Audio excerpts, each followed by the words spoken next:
Okay, it's Sunday, August 28th, I think, ish. Talking to Joe Stiglitz in Café de la Mairie in Paris. First, wanted to ask you, in the last couple of days, Philadelphia Fed said, I believe, 85% chance of a recession, they're saying, now in the States. Rubini pretty much said it's a foregone conclusion now.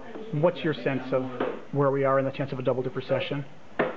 I think the probabilities certainly have increased significantly. There are some people who actually believe that we are already in a recession, right, or have begun the recession. In my mind, the issue of whether growth is negative is not so important as whether growth is sufficiently robust to create enough jobs for the new entrants in the labor force. Interesting, okay. And right.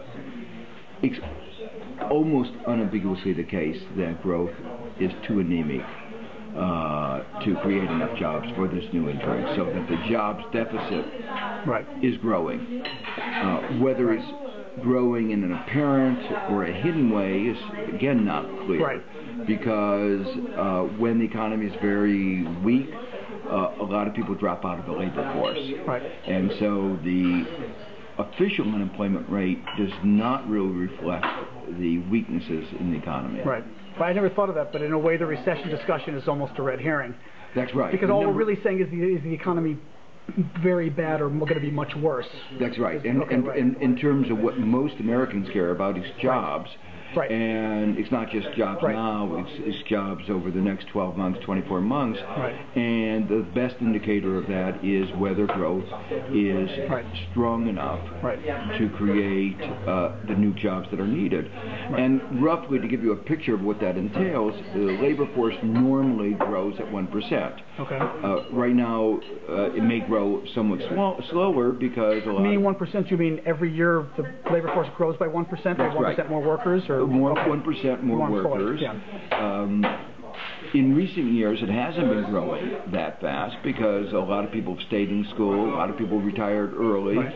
so that there's been an abnormally slow growth in the labor force.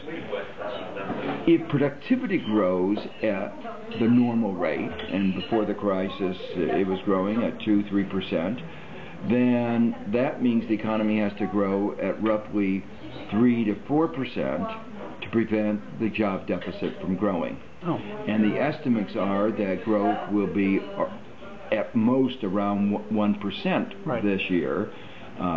Growth this quarter was very low. Growth the previous quarter was very low. Right. And so the likelihood that we will meet the 1-2% level is very low. Right. The likelihood that we will meet the 3 to 4% that we need is essentially zero. Right.